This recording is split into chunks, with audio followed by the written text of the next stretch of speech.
In this video, we're going to talk about the chain rule. So by the end of this lesson, you should be able to answer the following little question. What functions' derivatives can be calculated using the chain rule, and how do we find these derivatives? And just as a reminder, by the end of Unit 2, you should be able to answer the following big questions.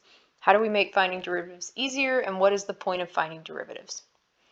So as a warm-up, let's look at some things about function composition. So given f of x is equal to sine of x, g of x is equal to x squared plus 1, and h of x is equal to ln of x, find g composed with f composed with h of x.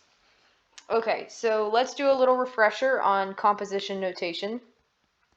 So when we see g of f of h of x, this is the same thing as nesting the functions in the following order. So we have g of f of h of x, and all of those are nested inside of each other.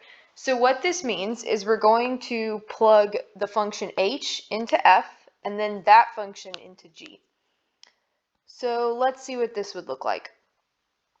So first, if I compose, how do I want to do this?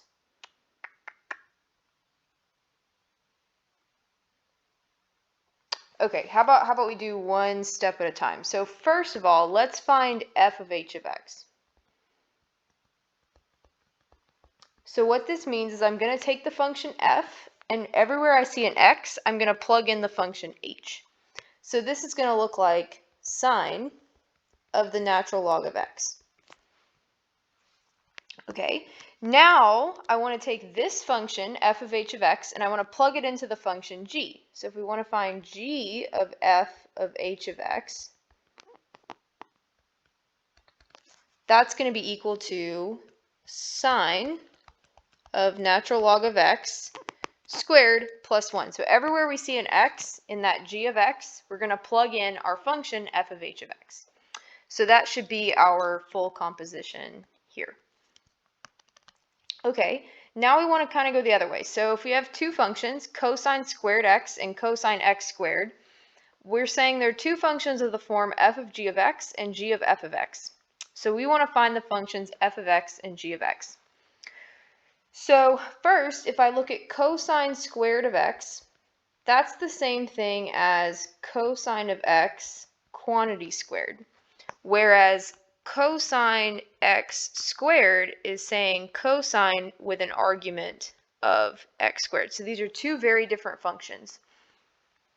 And that's what this composition notation is saying here. So one is saying that g is plugged into f, and one is saying that f is plugged into g. So from this, so if I take this to be f of g of x, and this to be g of f of x, then if I want to know what f of x is, well, that's going to be the outside function on the first and the inside function on the second. And we see that that's x squared. So f of x is going to be x squared. G of x is going to be the inside function of the first one and the outside function of the second one, and that's cosine of x.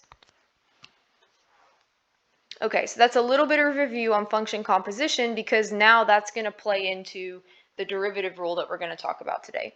So far, we've talked about how to find derivatives of many basic functions, as well as sums, differences, products, quotients, and constant multiples of these functions. So you had the big table in lesson 7, and then after that, we've kind of been doing a different rule for each operation in each lesson. So really quick, let's summarize the derivative rule for each operation. So for sums, we know that we go term by term.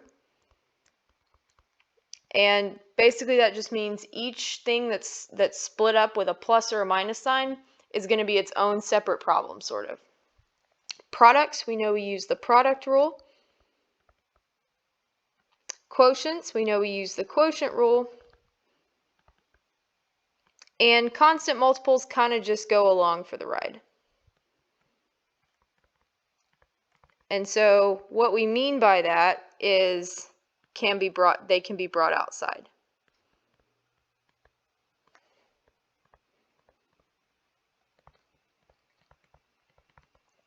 The derivative. Okay, so we have all of these function operations, but now we're going to talk about what to do in the case of a fifth function operation, which is composition of functions. So that's why we reviewed composition of functions in the warm-up. Okay, so your function operations, we can add, subtract, multiply, divide functions. We can also nest functions inside of each other, and that's what function composition means. Okay, so for compositions of functions, we need the chain rule to find derivatives. So let's state the chain rule. If f and g are two differentiable functions, then the derivative of the composition is going to be the outside function, the derivative of the outside function with the inside function plugged in, times the derivative of the inside function. So maybe let's make a little note of that. So we have outside, let's say derivative of outside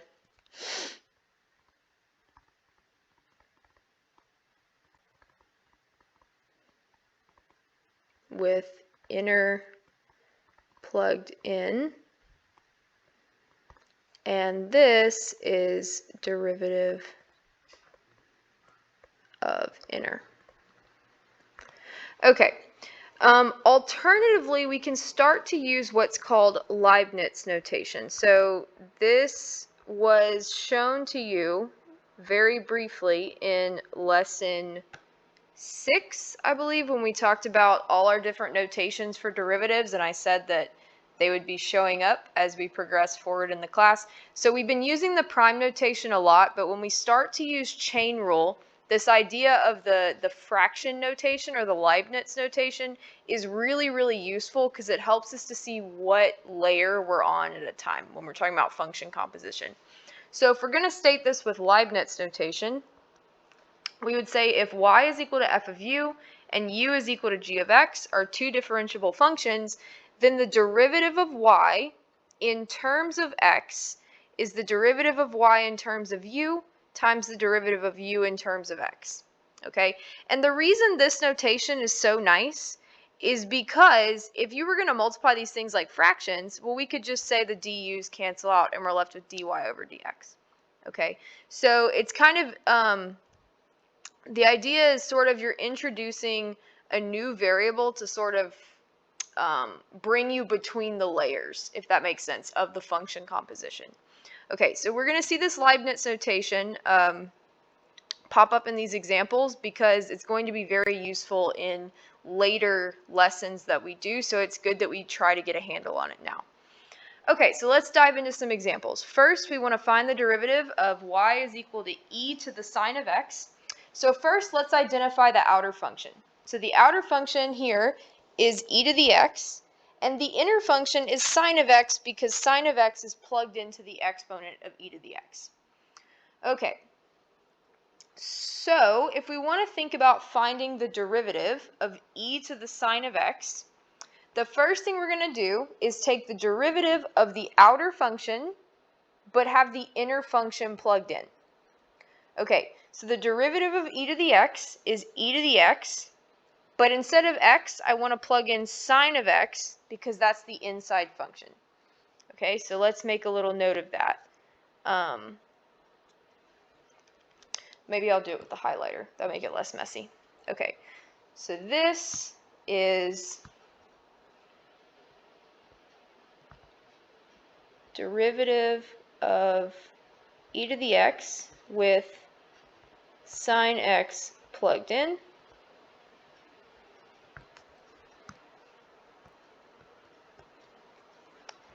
And then the second part of the chain rule is we want to multiply that expression that we just got, the derivative of e to the x with sine of x plugged in.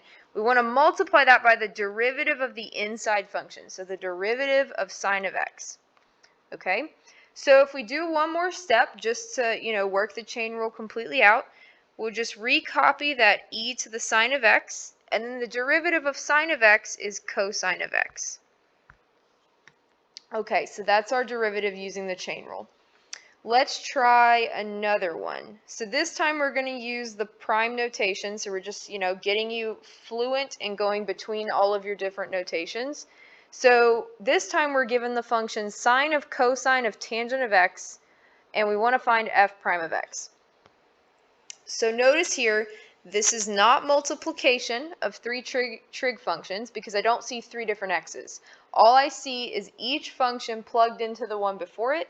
So this is indeed a composition of functions. It's not multiplication. So maybe we should make a note of that just so we're clear. So not multiplication.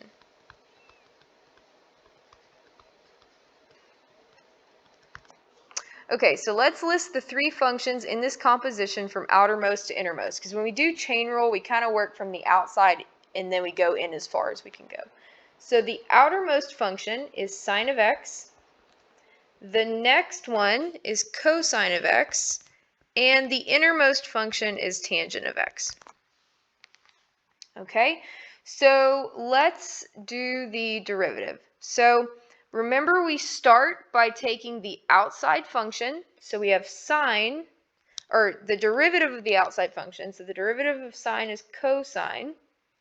But then we plug in the inside function. So for us, we have two inside functions, so we just plug them in the same order. So cosine of tangent of x. Okay, so maybe we'll highlight cosine, the outer cosine, because that goes with sine. Okay, so now I'm going to multiply by the derivative of that inner function, but I notice the derivative of that inner function, cosine of tangent of x, still needs a chain rule, okay, because I still have tangent of x plugged into cosine of x. So for my next step, I'm going to leave this first part of the derivative the same because I did that in the first step. For the second step, we're going to work on taking this derivative, the derivative of cosine of tangent of x.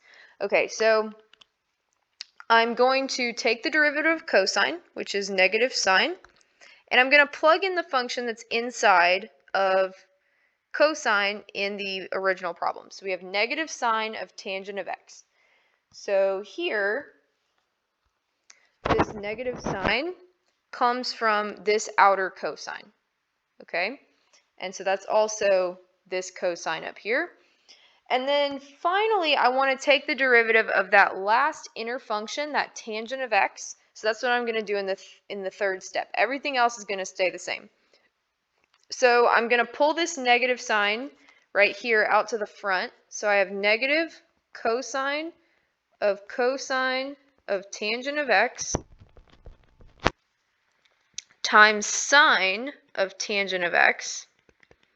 And then the derivative of tangent is secant squared. So we have secant squared of x, and that finishes it off. So just so we're clear, let's go ahead and highlight the things that go with tangent. So we have tangent up here.